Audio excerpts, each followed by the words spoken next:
Hi guys, welcome back to the channel. My name is Mandy and I thought you'd like to come along and see what we're having for dinner tonight. If you remember in our Friday video of grocery shopping, we bought those ribs. We paid $14.25 for a double rack of ribs.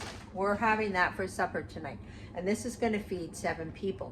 But we're going to expand the life of our ribs a little bit, like we're going to get more product out of these ribs than just supper. I'm also going to make some pork stock with them. Now what we want when we're cooking ribs is we want a really nice fall off, when the meat is nice and it just falls off the bone kind of thing. And there's 2 ways to get that kind of meat. The first way is to slow cook it for a very, very long time, like hours. And the second way, which I do a lot because I like to get the broth out of the meat as well, is to boil it. And you got to boil it for at least a good hour. So we're going to put this meat, I've cut it up. We're going to put it into our stock pot and we're going to boil it for about an hour. Okay? But along with our meat, we're going to add some salt to this. So a little bit of salt in there. And we're going to add some onion. Now I've cut up my onion here and I'm leaving the skins on it. The reason I'm leaving the skins on, because the skin is going to hopefully turn our broth a really nice brown color. Often, if you'd like to make just a vegetable broth, one of the very cheapest ways to do that, and it's absolutely free, is when you're cutting your vegetables, all the bits you cut off to throw out, put them in a baggie and put them in the freezer, and just keep adding to that baggie, like whether it's the celery stalk or the insides of the green pepper or your bits of tomato or even lettuce. Like if you're making a vegetable broth, you want all those bits and the peels of the onion, and then you put them in a baggie and you put them in your freezer. Here's my some celery that I had cut and put in the freezer. That, as you know, I'm a big one for doing this. And then I just go to the freezer, grab some celery, and then it's already there. It's already chopped. I don't even have to think about it. And I'm putting it in there. And then you just boil your vegetables without the meat. And then you end up, for a good hour, 2 hours, and then you end up with a vegetable stock. That's how you get a vegetable stock. But today we're making a pork stock. So we got this in here. Let me get my big spoon over here. And we'll just put that down in the water. And we'll let this simmer for a good hour. And then once it's simmered, we'll process the stock, and then we'll take the ribs out and we'll bake them in the oven with a nice barbecue sauce. So hit the like and subscribe button. And with our dinner, we're going to do the whole process of dinner. We're also going to make that rice-a-roni today to have with our dinner. So you get to see how that turns out. Okay guys, our meat and our onions and stuff has been boiling for a good hour and a half. So I'm going to take this out of the water now, and I'm going to put it on this tray right here. Can't see it.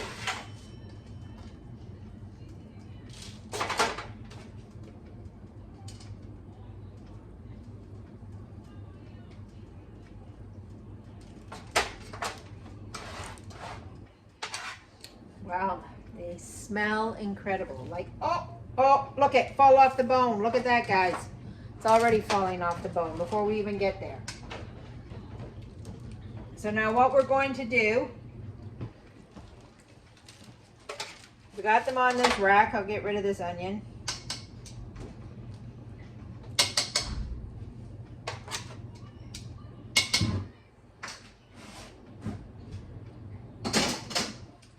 This out of the way. Just a minute here. Find an oven mitt.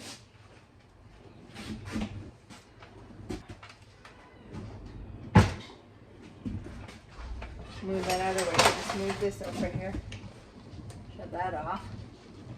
Okay, now I'm just going to baste this with barbecue sauce. This is my homemade barbecue sauce. I got about a good 4 or 5 jars of this in the cupboard. But I make this on a regular basis, so we don't buy any barbecue sauce. We always have our homemade barbecue sauce.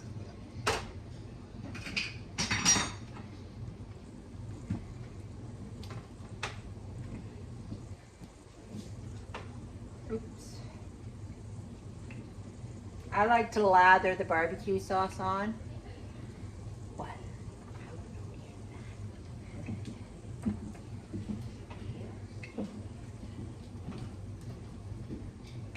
Look, I used half a can of this. I'll probably use the whole can of this because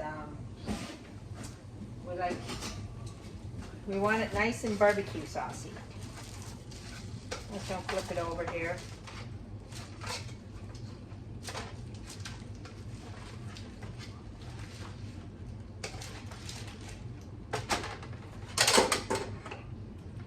Get it all lathered with the barbecue sauce. I put parchment paper under this baking sheet because to save myself a little bit of time with the cleaning.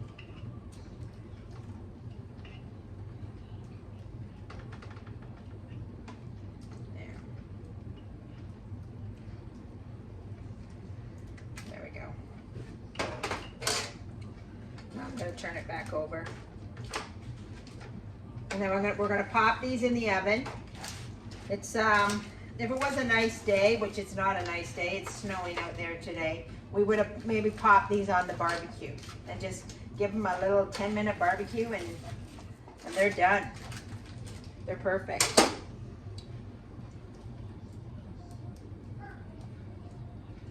So we'll pop these in the oven. Before I pop these in the oven, I want to show you something, guys. This here, oh, it's red hot. I just made myself some more green tea. I got 3 green tea bags in this jug, and I just fill it up. This is really good. This is really incredible. Remember I bought this peach lychee? So what I do is I have a drink here, and I fill it mostly with the iced tea, and that's not sweetened, that has no sugar in it, that has nothing in it. And then I just top it up about this much, a tiny little, like an inch, not even an inch. Give it a jazz with this lychee peach, and it is like drinking Nestea. Like, this is a cheap way, like, you know, especially now, canned pop and stuff like that is going to get very, very costly. So you might want to be looking at alternatives of what you can drink instead of buying a can of pop. And I'm telling you, this is a great thing. That little juice sweetens it just enough so that it's plenty sweet enough, and it's perfect. Okay, let's pop these in the oven. Okay, we popped our ribs in the oven. I also made some potato wedges, and I made them off camera because our 2 sides today are going to be potato wedges and our rice-a-roni and our spare ribs. I have my grandson here, and he is very partial to the potatoes, so that's why I made potato wedges for him. But anyway, so remember we did that video. If you haven't seen that video, go back and watch the video. I'll post a link right there, and you can maybe go back and watch that video for the rice-a-roni. So it says add 2 tablespoons of butter and 2 cups of broth or water. Boil, cover, simmer 15 minutes. Okay, so we got 2 tablespoons of butter here. We'll just eyeball that up. That's good, 2 tablespoons. And we can add our broth. We don't have to open a can because I made this broth. So we're just going to use some of this broth before it gets into a jar, before we can it. There we go. Okay, so we got 2 cups of broth. Now we're going to boil that up, bring that to a boil. And then we're going to just drop this whole thing right in there. Oops. Stuck here.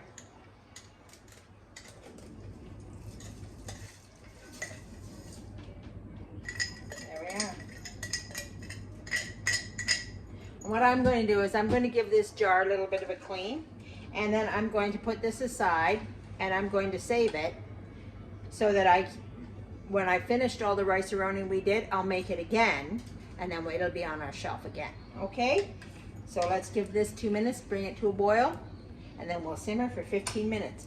And by that time, our meat should be done too. And voila, supper's ready. Okay. What? We're not sharing. I know, but here. Okay, we got dinners ready. Dinner is served. Holly, I was gonna taste it to see how good it was, but I thought, you know, what's the point of me constantly? Somebody else has to taste it. Give us a taste. The rice-a-roni first. I'm gonna burn my tongue. You are gonna burn your tongue. That's boiling.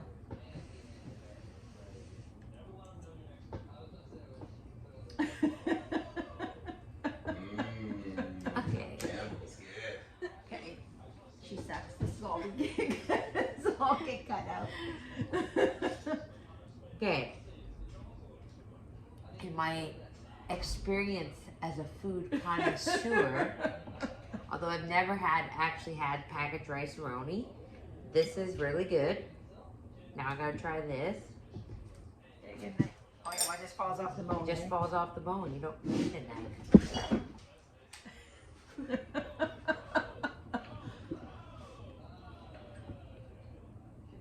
A little dry. I'm kidding. Oh, these people are rotten. Next time invite the grandchildren. No, it's really good. What is this? Just potato wedges, but I didn't cook them on camera. I didn't show people how to cook them. Good. Yeah. The best thing of the whole meal Uh-huh. is the rice-a-roni. Is the rice-a-roni. Well, no, the spare ribs are pretty good too. And what about the potatoes? And the potatoes are good. I love potatoes. Can I eat in peace now? All right, guys. Here, 2 thumbs up. Yeah, 2. See, 2. Okay, we've had supper. It was delish, and everybody enjoyed it. We've cleaned up our mess, and now on, before we go to bed, we have to finish step 2 of what we started this afternoon, our pork broth. So I'm just going to do, it's just like the mushroom broth, guys. If you haven't seen that video, go back and watch how we make the mushroom broth, but it's practically the same thing.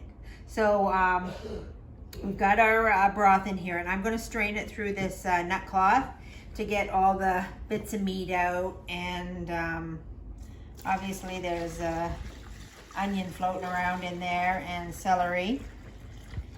There we go. There we are. We left that onion skin in. It didn't turn it very brown. Maybe we needed more onion skin, more than just one onion skin.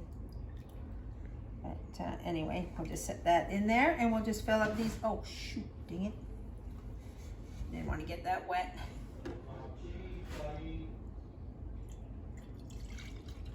And remember, 1-inch headspace.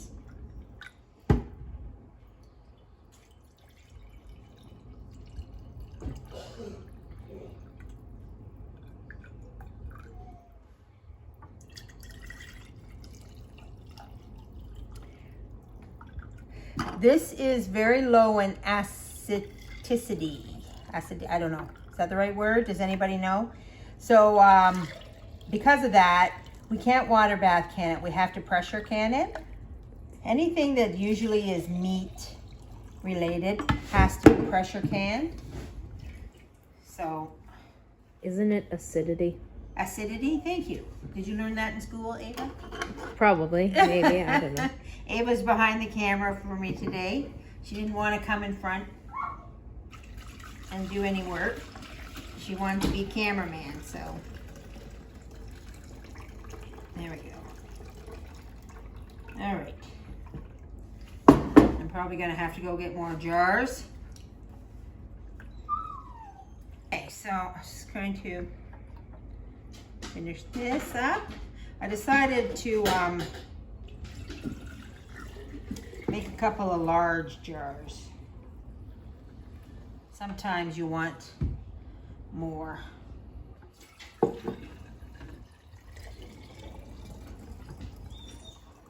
Oh, there we go, just like it was meant to be.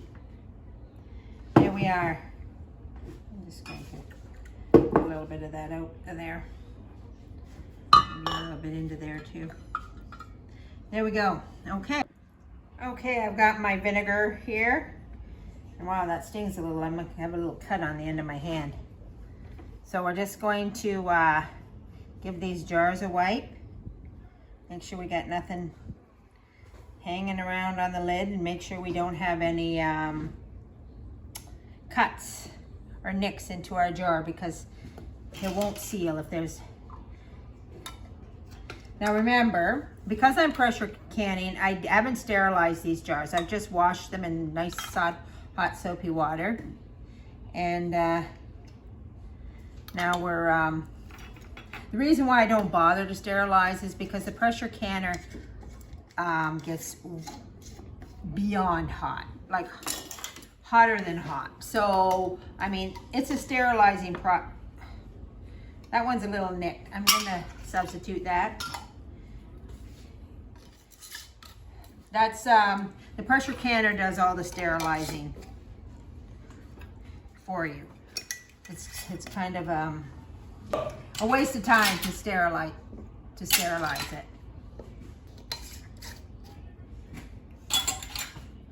Okay, so let's, we've got these all jarred up. One more ring. Let's take them over to the water bath canner and let's get these babies cooking. Are you there? Mm-hmm. Okay guys, so I've got this quart jar and I filled it up with water, and I'm going to put 3 of these into the bottom of this jar, not the jar, the pot, and to pressure can. Okay, so we have 2 quarts and 6 pints of broth. Again, free product just from cooking our pork ribs, right? So you don't have to go to the store. You don't have to, buy any broth to make your rice or to make your dishes or soups or stews. You have it all in there. So again, you guys, if you don't know the drill on how the pressure canner works, we have 3 quarts of water in there. We have our product in there.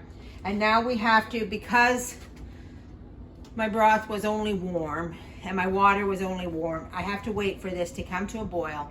And then I have to wait for this to start steaming, right? And then once it starts to steam, the steam starts to come out of here, then I have to vet it for 10 minutes to get all the, air, steam that's in this pot out of the pot before I put the lid on it. And then once I put the lid on it, then we're going to get up to a pressure of 11 pounds. Once we get to 11 pounds, then we're going to start the timer for 20 minutes. We're going to pressure can our pork broth for 20 minutes. Okay, so we'll just hang around and wait for that to happen. All right, guys, we've gone through all the processes. Everything is done now.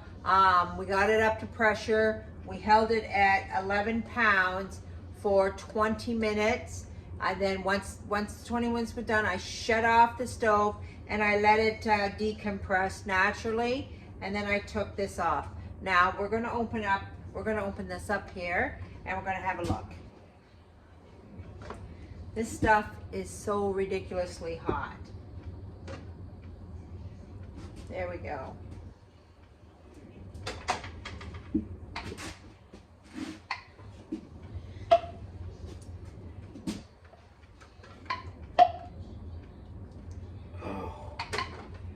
Wow, can you hear the popping? Hear the popping? That's the sealing of the jars. Right there. Have it, guys.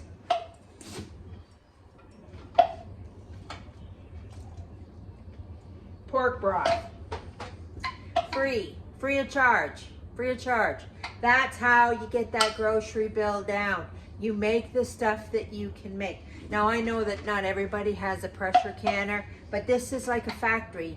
If they can it and put it on a shelf, then there has to be a way for you to can it and put it on a shelf. So, if you can make the investment, you really, really should. Put some little pennies away in your piggy bank aside, and get to the point where you can. I don't know. Can you see the bubbling? Can you see?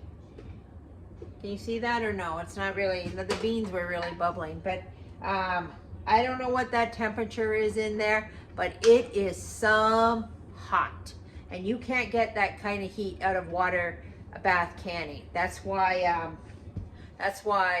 stuff that doesn't have a high acidity has to be pressure canned. It has to get to an internal temperature in there of really, really hot. So anyway, guys, thank you for watching. Hopefully that you've learned something, or you've been entertained or something, I don't know, and you can try some of this at home for yourself, or try to make a good meal, or try to go more from scratch. Try to do the things that are going to bring your grocery bill down.